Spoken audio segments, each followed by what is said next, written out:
सभी को नमस्कार। सामाजिक न्याय की आवाज़ क्लास में आपका फिर से स्वागत है। मैं डॉक्टर कुलदीप सिंह सामाजिक न्याय की आवाज़ के विषय में चर्चा करने के लिए उपस्थित हूँ। सामाजिक न्याय की आवाज़ की जो चर्चा है यह है मेरे द्वारा लिखित पुस्तक सामाजिक न्याय की आवाज़ डॉक्टर अंबेडकर एवं अन्य पुरोधाओं का संघर्ष एवं योगदान पर आधारित होगा। इस पुस्तक में 25 ऐसे योद्धाओं का जिक्र है, उनके संघर्ष और योगदान का वर्णन है जिन्होंने सामाजिक न्याय के लिए प्रखर आवाज़ बुलंद की। असमानता और सामाजिक अन्याय का धार्मिक औचित्यकरण, रिलीजियस या टेक्सचुअल कह सकते हैं उसको, textual justification of inequality and social injustice, सामाजिक अन्याय और असमानता का धार्मिक औचित्यकरण। शास्त्रीय ढंग से धार्मिक रूप से इस असमानता को जायज़ बताया गया है धार्मिक ग्रंथों के माध्यम से। तो आइए कुछ उदाहरणों के ऊपर हम प्रकाश डालते हैं या चर्चा करते हैं इनकी। हालांकि मनुस्मृति शासन व्यवस्था को संचालित करने हेतु राजा के कर्तव्यों को इंगित करने के साथ साथ विभिन्न अपराधों के दंड विधान का भी उल्लेख करती है।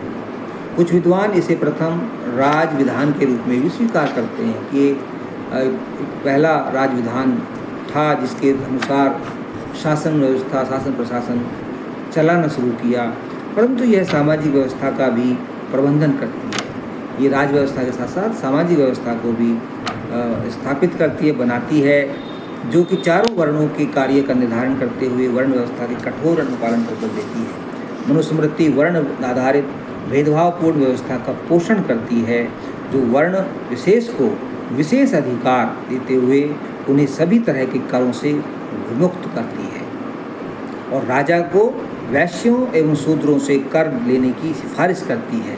यह भेदभाव ये स्पष्ट होता है कि किस तरह से जो है धार्मिक ग्रंथों के माध्यम से भेदभाव और असमानता और असामाजिक अन्याय की पुष्टि की गई थी। यह भेदभाव निम्न वर्णित श्लोकों से समझा जा सकता है। जैसे पहला श्लोक है इसमें, म्रियमाणो अपादतीत न राजा श्रोत्रित्याक्रम नैचे क्षुदास्य संसिदेत्रोस्यो विषय वसन। अर्थात राजा दरिद्र हो जाने पर भी यदि राजा गरीब हो जाए वो श्रोत्रिय ब्राह्मण से कर न ले, यानी कि किसी भी सूरत में श्रोत्रिय ब्राह्मण से कर ना ले। राजा को ब्राह्मण से कर लेने का अधिकार नहीं है। इसका मतलब ब्राह्मण को कर से मुक्ति है, टैक्स नहीं दे सकता, वो टैक्स से उसे छूट दी जाती है। और उसके राज्य में रहने वाला वेदाभ्यासी ब्राह्मण भूख से पीड़ित न होने पावे, और ये उसकी जिम्मेदारी ठहरा दी गई कि कोई ऐसा ब्राह्मण जो वेदभ्यासी है, वेद का अभ्यास करता है, वेदांती ब्राह्मण है, ये राजा की जिम्मेदारी है कि वो ऐसा व्यक्ति, ऐसा ब्राह्मण भूख से ना मरे, यानी कि उसकी देखभाल करने की पूरी जिम्मेदारी राजा की है। और साथ ही साथ राजा किसी भी ब्राह्मण से टैक्स ना ले, खास तौर से श्रोत्रिय ब्राह्मण से।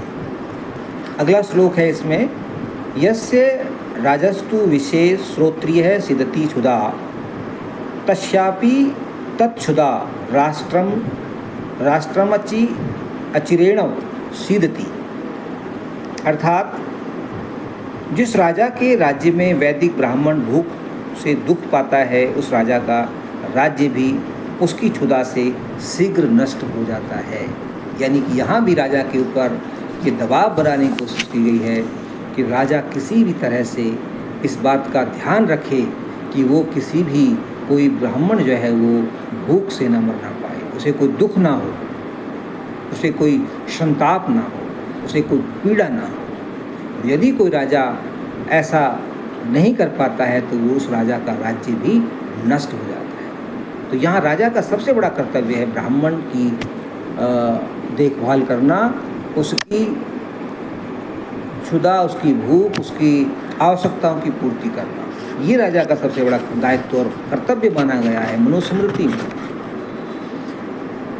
आगे ही एक इसी तरह का श्लोक है इसमें, और उस श्लोक का मैं आपको सिर्फ अर्थ ही बताता हूँ कि राजा अपने राज्य में छोटे व्यापार से जीने वाले व्यापारियों से भी कुछ न कुछ वार्षिक कर लिया करे। एक तरफ तो ब्राह्मण को पूरी तरह से कर ना देने की छूट है, तो दूसरी तरफ छोटे से छोटे व्यापारी से भी टैक्स लेने के लिए राजा को निर्देश देती है मनुस्मृति। ठीक है, आगे मनुस्मृति में कहा गया है कि कारीगरी का काम करके जीवन जीने वाले लोहार, बेलदार और बोझा ढोने वाले आदि मजदूरों से कर स्वरूप महीने में एक दिन का काम करा ले, यानी कि मजदूर से भी टैक्स ले, बोझा ढोने वाले से भी टैक्स ले, हाथ के दस्तकार करने वाली, हाथ से काम करने वाली सभी जातियों से टैक्स ले, लेकिन ब्राह्मण से टैक्स ना ले। तो ये किस तरह की एक भेदभावपूर्ण व्यवस्था, एक अन्यायपूर्ण व्यवस्था थी, जो कि मनुस्मृति के द्वारा जिसकी संपुष्टि की गई थी।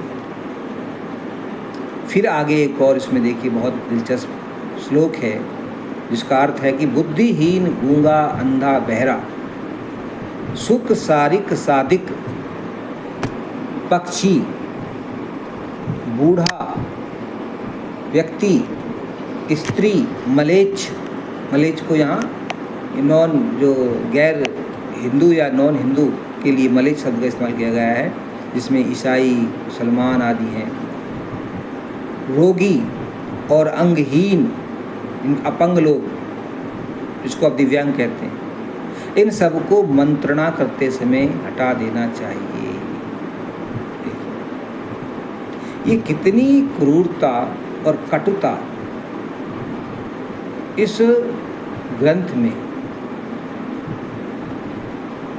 लिखी गई है। कहते हैं कि जब भी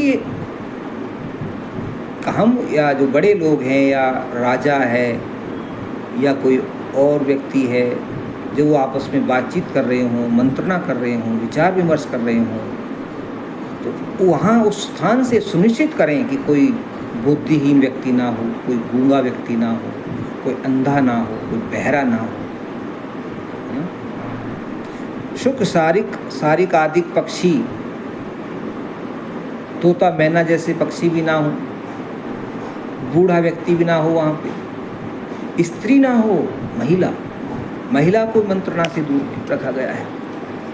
महिला को मंत्रणा में, चर्चा में शामिल होने का कोई हक अधिकार नहीं। मलेच्छ, रोगी व्यक्ति, अंगहीन, अपंग, आज हमारा भारत का संविधान जो दिव्यांग हैं उनको हर हक अधिकार देता है, उनको बराबर का सम्मान देता है, उनको बराबर की स्थिति में रखता है, तो किसी भी तरह से दूसरे लोगों से कम नहीं, और उन्हें बड़ी बड़ी पोस्टों पर, बड़े बड़े पदों पर सुशोभित कर रहा है।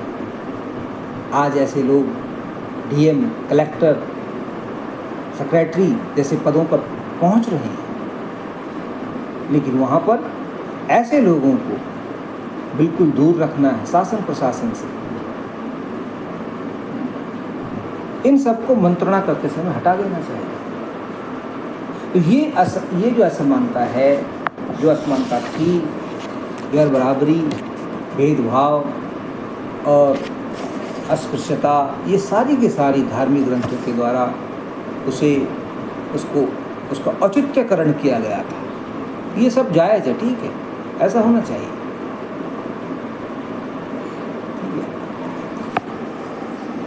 मनुस्मृति में दलितों और महिलाओं के बारे में कई ऐसे श्लोक हैं जिनकी वजह से अक्सर विवादों का जन्म होता है। मनुस्मृति के 5वें अध्याय के 148वें श्लोक में लिखा है कि एक लड़की हमेशा अपने पिता के संरक्षण में रहनी चाहिए।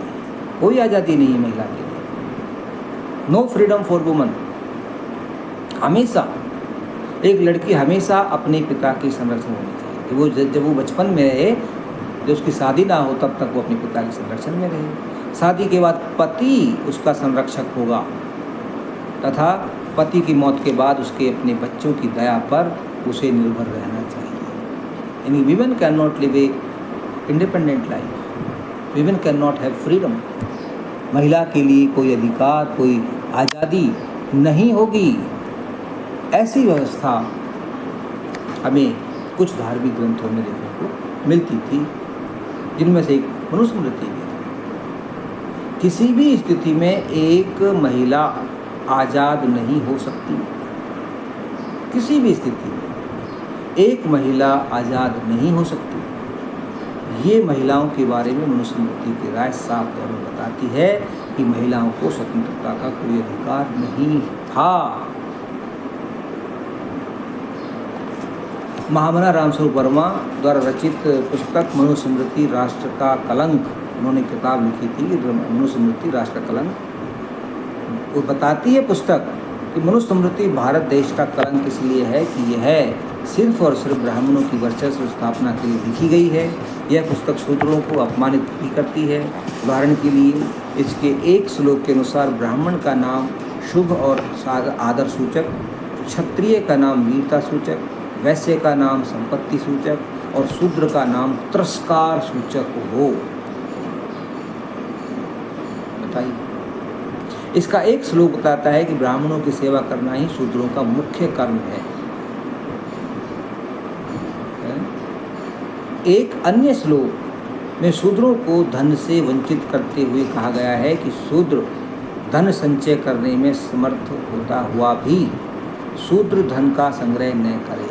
यानी कि कोई शूद्र धन संचय करने के योग्य भी है लेकिन फिर भी वो धन संचय ना करे, क्योंकि धन पाकर शूद्र ब्राह्मण को ही सताता है।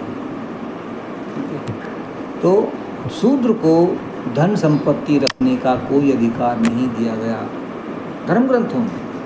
एक श्लोक में लिखा गया है कि जिस देश का राजा उस देश में ब्राह्मण निवास, जिस देश का राजा शूद्र हो उस देश में ब्राह्मण निवास न करें, क्योंकि शूद्रों को राजा के यहाँ शूद्र न्यायाधीश होता है, क्योंकि शूद्रों को राजा बनने का अधिकार नहीं है। मनुस्मृति में स्पष्ट लिखा गया है कि आज लेकिन भारत के वर्तमान संविधान के अनुसार, भारत के संविधान के अनुसार प्रत्येक व्यक्ति को राजा तो अब खत्म हो गया, राजा तो कोई बनता नहीं, लेकिन शासक, प्रतिनिधि, राष्ट्रपति, उपराष्ट्रपति, प्रधानमंत्री, मंत्री, मुख्यमंत्री, डीएम, कलेक्टर सब बनने का अधिकार। यही कारण है कि वर्तमान संविधान लोगों की आंखों में चुभता है, खास तौर से उन लोगों की आंखों में चुभता है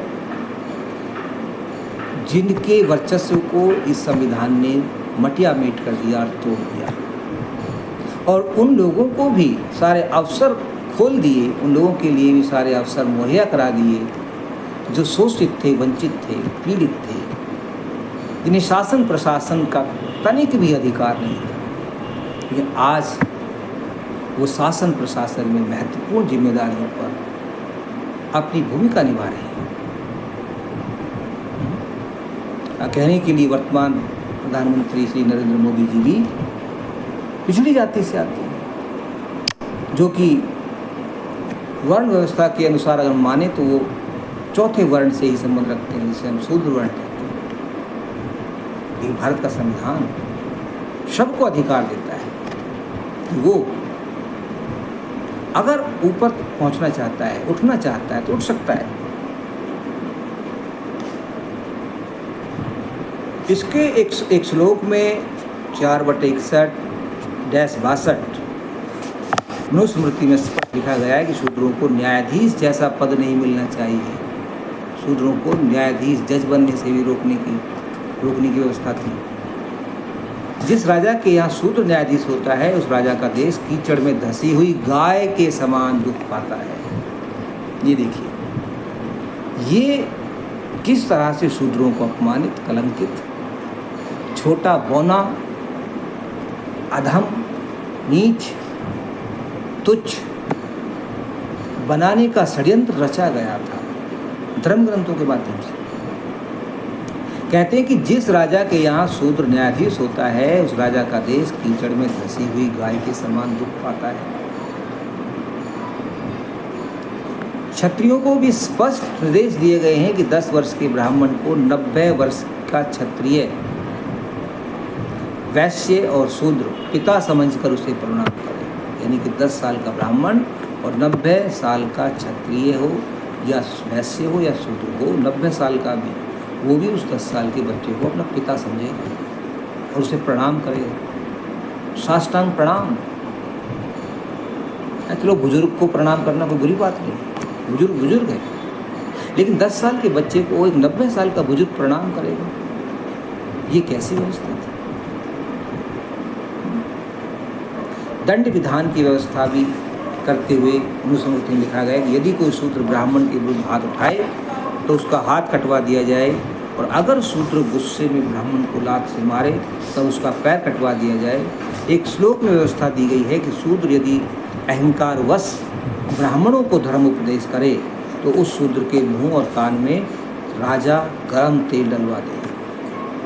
शूद्रों की हत्या को बड़ा अपराध नहीं मानने की भी मनुस्मृति सिफारिश करती है। यानी कि एक तरफ तो शूद्र अगर कोई अपराध करता है तो उसे कड़ी से कड़ी सजा दी जाए, क्रूरतम बर्बर सजा दी जाए, और दूसरी तरफ यदि कोई ब्राह्मण कोई अपराध करता है तो उसको सजा ना दी जाए या बहुत कम दी जाए। ठीक है। एक श्लोक के अनुसार शूद्रों की अगर हत्या हो जाती है तो कहते हैं शूद्रों की हत्या कोई बड़ा काम नहीं है, और उसके लिए अगर कोई ब्राह्मण से ये ऐसा हो जाता है तो उसको कोई सजा नहीं होनी चाहिए। क्षत्रिय भी कर दे तो कोई भी ऐसी बड़ी बात नहीं है। एक श्लोक के अनुसार बिल्ली, नेवला, नीलकंठ, मेंढक, कुत्ता, गोहो, उल्लू, कोआ, किसी एक की हिंसा का प्रायश्चित शूद्र की हत्या के प्रायश्चित के बराबर है। बताइए, कुत्ता की मौत हो जाए तो जितना आप कुत्ता की मौत का प्रायश्चित करोगे उतना ही शूद्र की हत्या का प्रायश्चित कर लो, बराबर। यानी कि शूद्र को हमेशा जानवरों के सामने समान माना गया, पशुओं के समान माना गया, अर्थात शूद्र की हत्या कुत्ता बिल्ली की हत्या के समान है। शूद्रों के लिए कठोरतम दंड का प्रावधान करते हुए एक श्लोक में व्यवस्था की गई है कि यदि कोई शूद्र किसी द्विज को गाली देता है तब उसकी जीभ काट देनी चाहिए, क्योंकि वह ब्रह्मा के निम्नतम अंग से पैदा हुआ है। निम्नतम अंग से, पैर से पैदा हुआ है शूद्र, इसलिए अगर कोई द्विज को गाली देता है तो उसकी जीभ काट देनी। ये थी क्रूर न्याय व्यवस्था, अमानवीय न्याय व्यवस्था, शूद्र विरोधी न्याय व्यवस्था। और बड़े अचरज और अचंभे की बात है कि 2%, 3% लोगों के हक में व्यवस्था थी, और वो वे लोग फिर से उसी व्यवस्था को समाज में लाने का सपना देख रहे हैं। 95-97% लोगों को इतना मूर्ख, इतना बेवकूफ़ समझते हैं कि वो उनकी उस व्यवस्था को फिर से स्वीकार कर लेंगे, अंगीकार कर लेंगे। ये देखिए कि उनकी सोच किस स्तर की है, किस दर्जे की है, या कहिए कि उनका आत्मविश्वास कितना मजबूत है कि उन्हें पूरा विश्वास है कि वो 97-95% लोगों को गुलाम बनाने के काबिल हैं, योग्य हैं, क्योंकि ये 95-97% लोग बुद्धिहीन हैं। इन्हें प्रताड़ित करो, सताओ, अधिकारों से वंचित कर दो, ये आराम से सह लेंगे, इसका कोई विरोध नहीं करेंगे। ये है उनका गजब का कॉन्फिडेंस। और यही कारण है कि आज भारत के संविधान को बदलने की बातें समय समय पर उठती रहती हैं, क्योंकि ये भारत का संविधान सभी को बराबर का महत्व देता है, सभी को बराबर समझता है, कोई छोटा नहीं, कोई बड़ा नहीं, कोई 10 साल का, 90 साल का, 90 साल का है, चाहे वो किसी भी धर्म का है, किसी भी जाति का है, और 10 साल का बच्चा 10 साल का ही है। 10 साल का एक बच्चा विशेष घर में पैदा होने के बाद वो विशेष कैसे हो जाएगा? वो प्रणाम का हकदारी कैसे बन जाएगा? बच्चे को प्रणाम करना है बड़े को, कि बड़ा प्रणाम करेगा बच्चे? लेकिन उनको ये व्यवस्था अच्छी नहीं लगती। किस तरह से अपने उस भेदभावपूर्ण व्यवस्था को, अपनी भेदभावपूर्ण व्यवस्था को उन्होंने अपने ग्रंथों के माध्यम से, पुस्तकों के माध्यम से उनको औचित्य उनका सिद्ध किया, उनको जायज़ माना।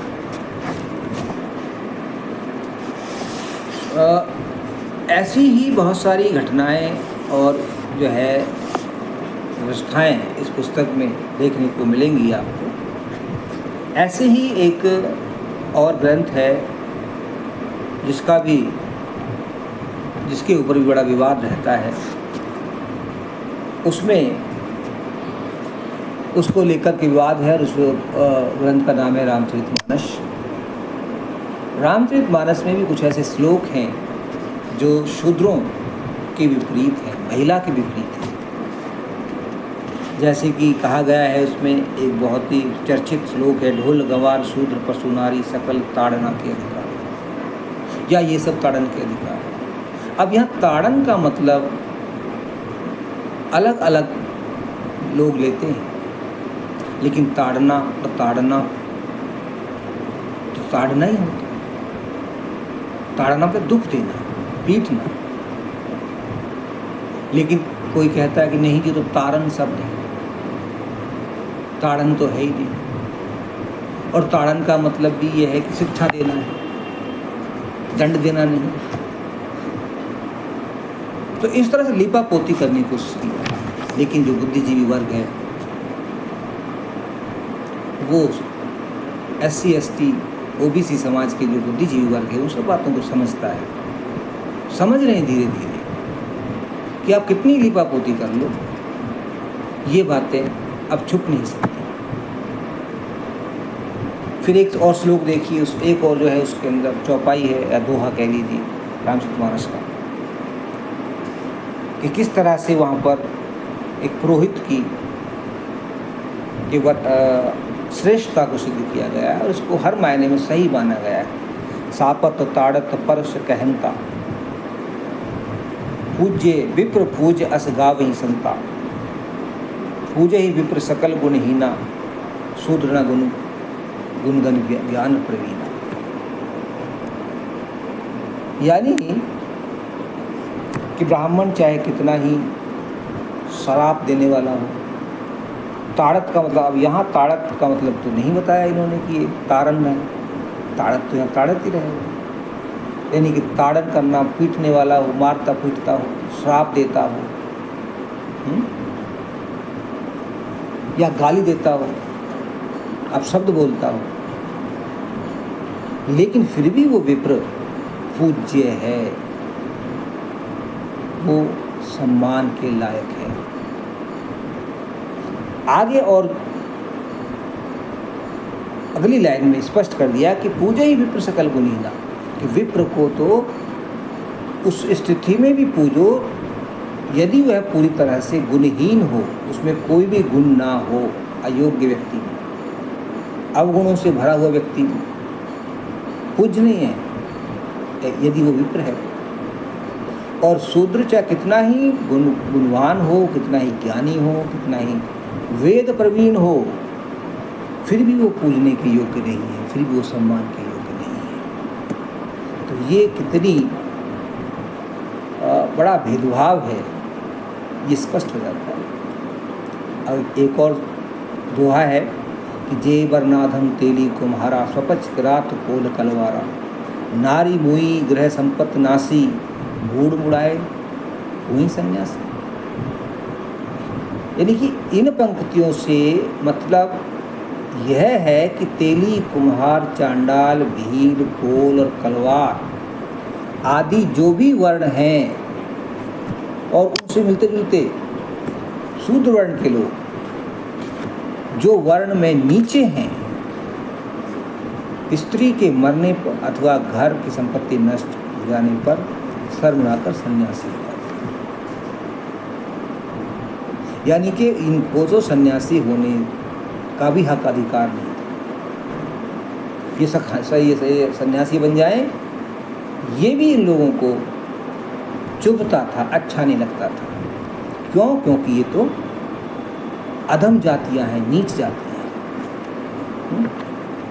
जे वर्णाधम तेली कुम्हारा, तेली कुम्हार, स्वपच किरात कोल कलवार, चांडाल, भील, कोल, कलवार आदि जो शूद्र जातियां हैं, ये सब अधम जातियां हैं।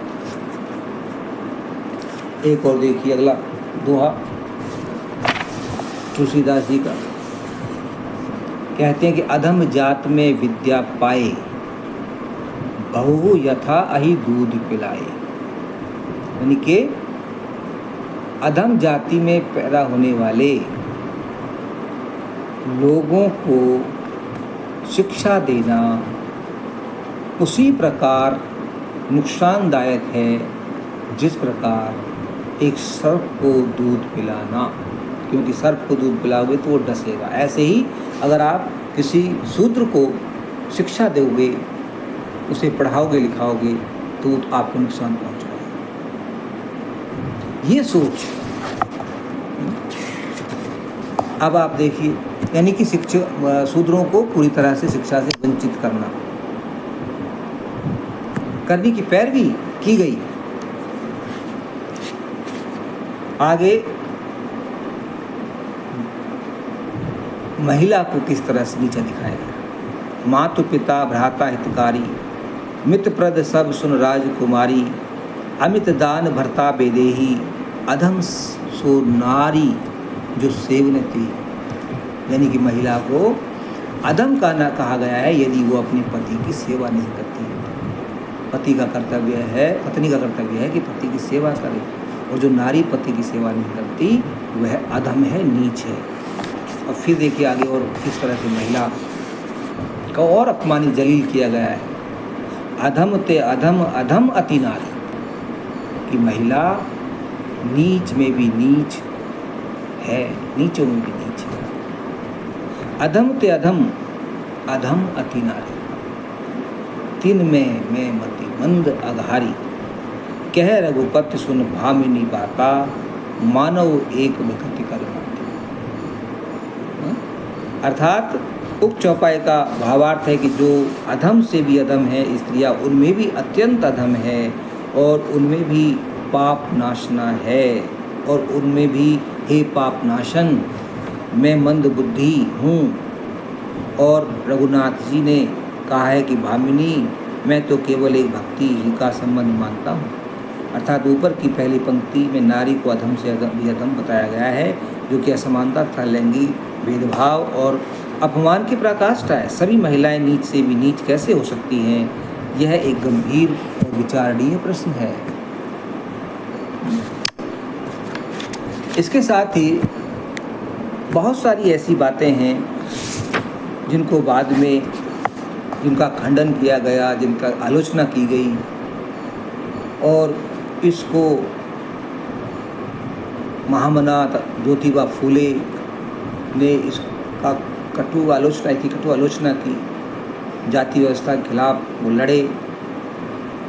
उन्होंने शूद्रों को, महिलाओं को पढ़ाने लिखाने का भरपूर प्रयास किया और इसमें कुछ हद तक सफल भी हुए, जो कि एक सामाजिक क्रांति थी, एक युग परिवर्तनकारी घटना थी, एक उस सामाजिक व्यवस्था के ऊपर चपत लगाने की बात थी।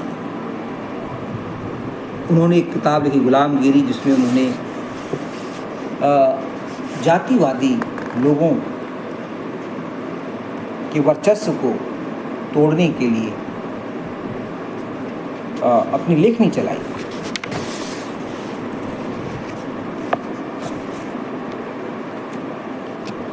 समाप्त करता हूं, क्योंकि वीडियो बहुत लंबा हो गया है। यदि वीडियो आपको अच्छा लगे तो कृपया इसे लाइक करें और इसे शेयर भी करें, ताकि ये अधिक से अधिक लोगों तक पहुंचे, क्योंकि इस वीडियो का मकसद है देश की एकता और अखंडता को सुनिश्चित करना। इस चैनल को सब्सक्राइब नहीं किया है तो कृपया इस चैनल को सब्सक्राइब भी करें, ताकि आने वाले समय में आपको सामाजिक न्याय की आवाज़ से संबंधित दूसरे वीडियो भी मिलते रहें। आपका बहुत बहुत धन्यवाद। जय भीम, जय भारत।